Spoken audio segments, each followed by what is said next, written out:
Geeks and Gamers, Matt Lemke and David Lemke here with Through Gamer Goggles, gamer-goggles.com, and he's very excited, can you tell? Do something exciting. Can you also tell he's at that age where he's in high school? Anyway, we're going to play a game of Yashima. It's going to be a demo game, so we're going to do a couple of things that aren't in the regular rules, like we're going to speed it up without cheating. Without cheating? Hopefully. Hopefully. David's going to play. Yes, I am. Who are you going to play? Akira. He doesn't understand English either. And he was American born. And why are you playing Akira? Because fire. Because fire. Yeah, fire. She's fiery. And I'm going to play Rosamu, if that's how you say it. If not, I'm going to play him how you say it. Why? Because he's got a cool model, and I like whip chains. Chains. I like chains. Anyway, we're going to cut to the game now. See you in a few.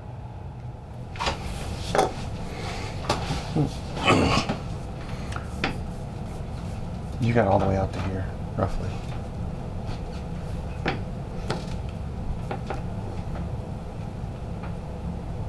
How about to here? Okay, I'll put stuff on. Oh, that's all. Oh. So less space. So here-ish.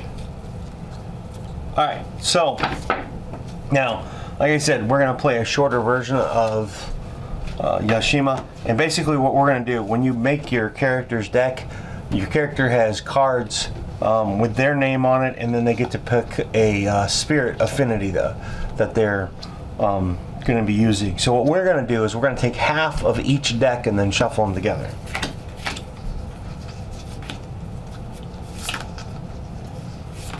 And that'll make for a game that's probably about half the time. I have 33. Do you want me to round up or down? Just take 16. Or take 16 out. No. We've never played a game where we've actually taken out half the deck. The other thing that is unique to the game, well, it's not, okay, it's a miniatures game, and it's not necessarily unique to it, but there's tiles that basically lay out your map, and every game has to start with a sanctuary tile, and the one that comes with the game is two-sided, and we've never used the one with the two bells, so we're going to use that today. And then every player gets to pick one of, I don't know, I think there's 4 or 5 more tiles, and we've each picked one, and we're going to go ahead and lay them out. David, I think you're going to be first, so go ahead. It's oldest first. That's like I said, I'm youngest at heart. And I'll just put this one here. You might notice sometimes the tiles do some weird things. Now,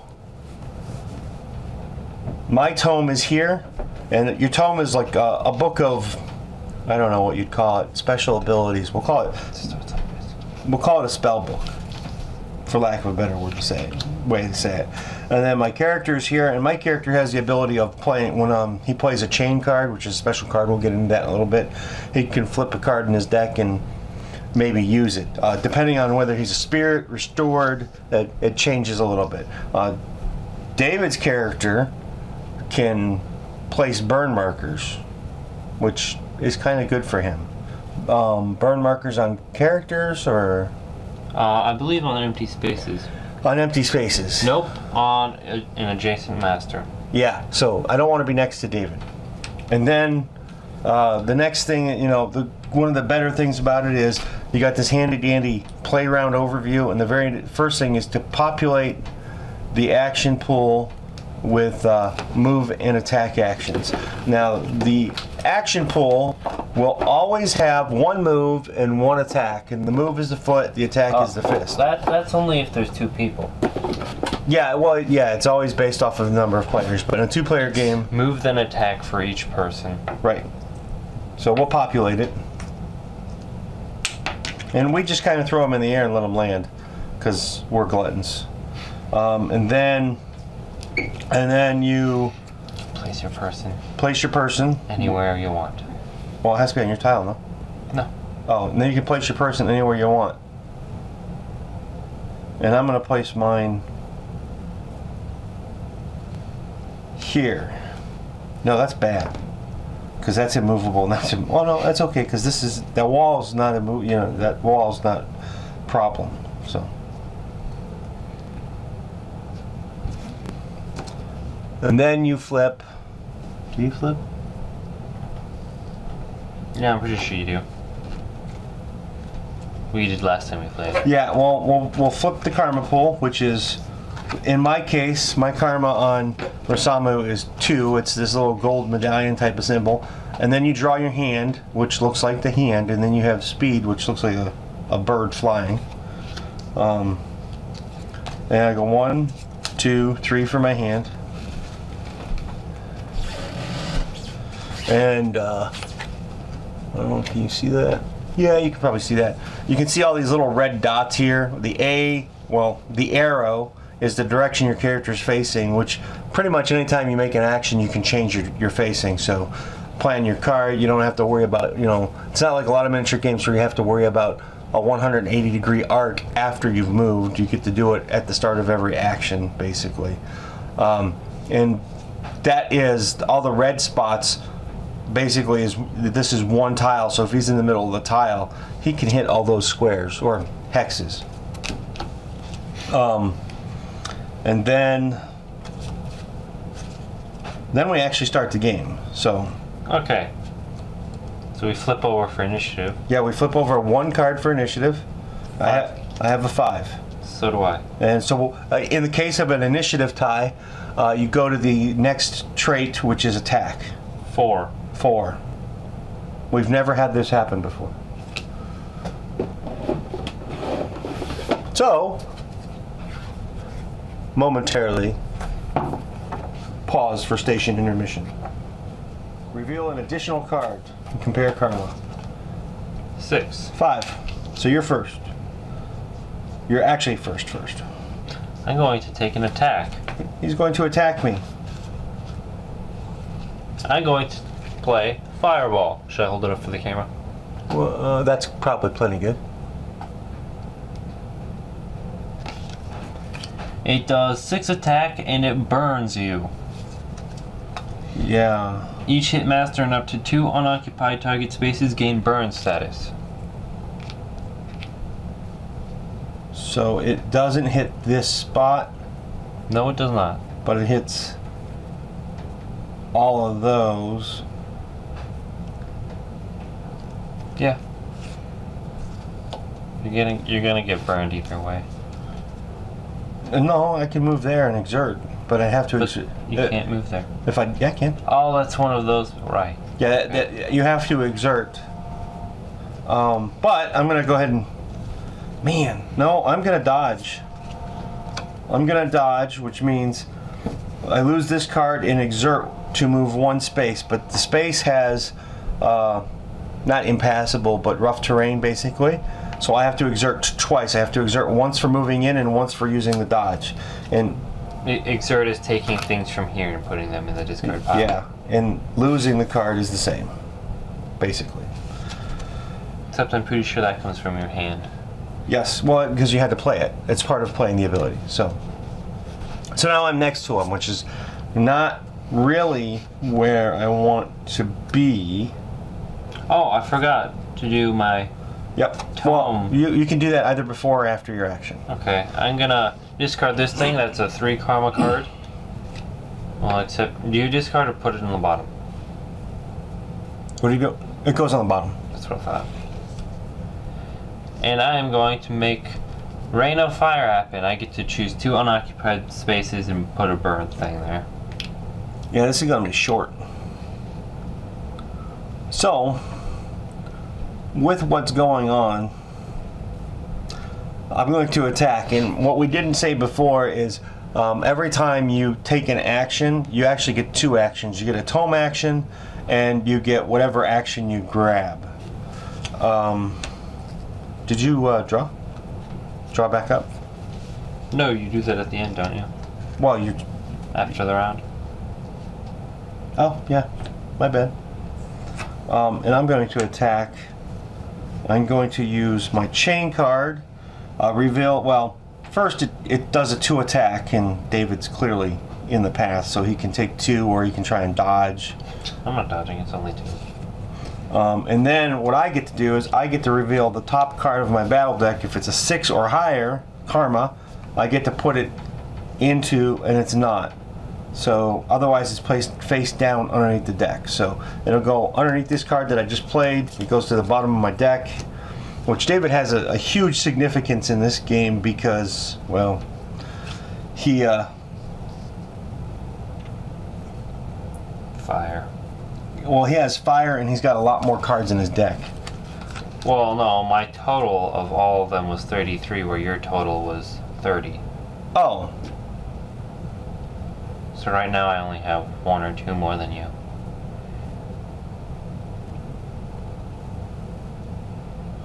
and I'm going to delve, which is turning 1 page in the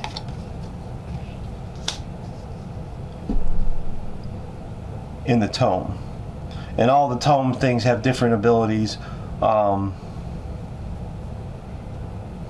So, and that would end that portion of my turn, and now it's David's move action. I'm going to take a move action, but I'm not going to move. Instead, I will rain fire.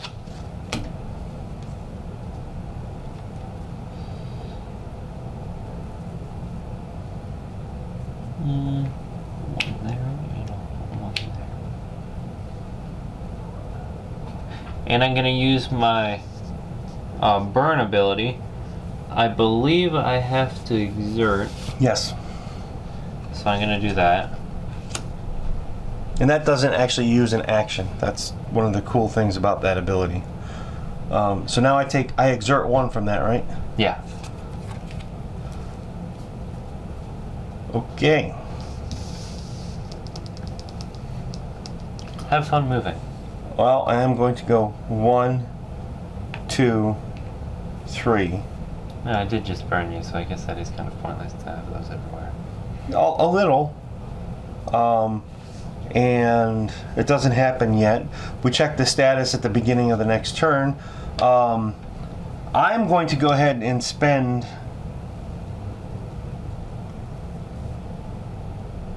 four karma to deal 1 damage to target master for each status on your master. So I guess you can get different statuses.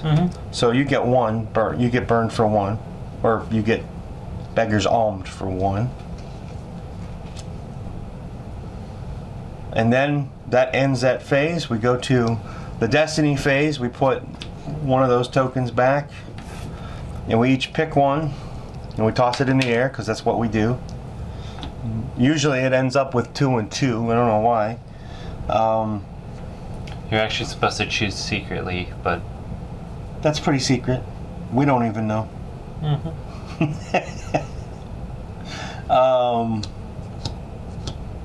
And then you move into the initiative step. And if this is a 5 or higher, right? Or is it 6 for the burn status? I think it's 5. 5, yeah. So my karma is a 5, so my burn status is now removed. Mine is a 6, so I get to go first. Yeah, David gets to go first. And we both draw. We should have done that actually at the end of the turn. Ooh. So technically we just cheated, and he didn't have a 6 and I didn't have a 5, but that's life. I know exactly what I'm doing. I'm going to take an attack. I am going to use my thing where I exert 1 to burn 1. Yep. So now you have a burn mark. And I exert. I'm going to look this way. So I guess the question is whether or not I should have grabbed that burn token. Oh yeah, it'd be gone now. Yeah. And I'm going to play Wall of Flame. It does 3 attack, and it has +3 attack against targets with a burn status. It goes Ow! right through here, this line. So it's 6. Yeah. Well, that's enough to restore me. And What I was going for. what restore means is basically you take your whole deck and you shuffle it again. My guy is no longer well, basically that kind of ends the turn in a two-player game. That was a quick, very quick version of Yashima. It was a demo game. It was about half the length of what a regular game would take. It should take you about, I don't know, 30 minutes to an hour to play, and it scales up with the number of players. It's one of the unique things about it. Every time you add a character to the board game, you add a tile for it. And I know Tony, who is the creator of the game, and we were just chatting the other day about how they're working on OP scenarios, which is organized. They're calling the ops, organized play games for local retailers. So what do you think, David? What do you think of the game? I like it a lot, and one of the things I like about it is how there's always these two move and attack actions, and then for every player it adds another action. But what I like about it is one, it's an Asian type of miniatures game.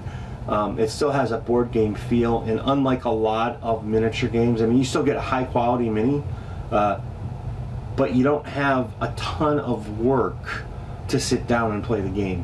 Which one of the other things that I like about this game is it's not totally random off dice. The decks are fixed, so yeah, you can learn everything that's going on, but I'm sure there's going to be more things that come out for the game in the future. And I like the way that damage is done. And I like the fact that, especially for the multiplayer games, you just aren't just wiped out. If you're unlucky, you have that turn to restore. They have to fight each other. I think this game is great for another reason too. Within organized play, if you wanted to do head-to-head battles, you can have tournaments with this game. Yeah. I mean, it's a little unusual for a board game miniatures type of thing like this. They've kind of created, Greenbrier games and Tony have kind of created a whole new genre of games. I mean, I can see a lot of good things coming out of this game, and it's going to be an MBG, a miniatures board game. I mean, there are some other ones out there that exist, but they're geared more towards storytelling. This captures a lot more of the skirmish level style of play by combining the cards and the tome. The game would not be the same without the tome. The tome is really fun.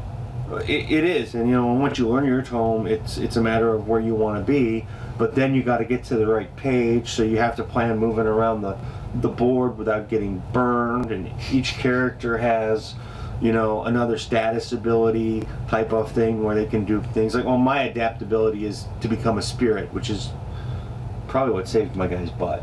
If I didn't have the extra hand size and I couldn't stupor for 4, you would have probably won.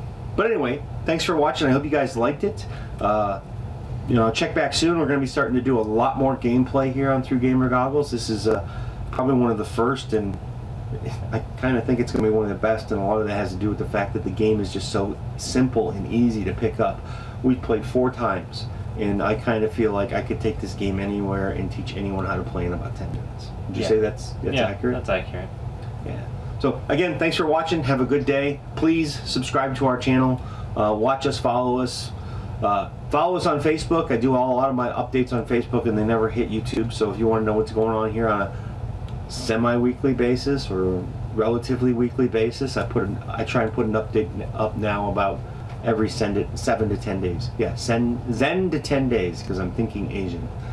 Zen to 10. Anyway, again, thanks for watching. Have a good day. Thanks, David.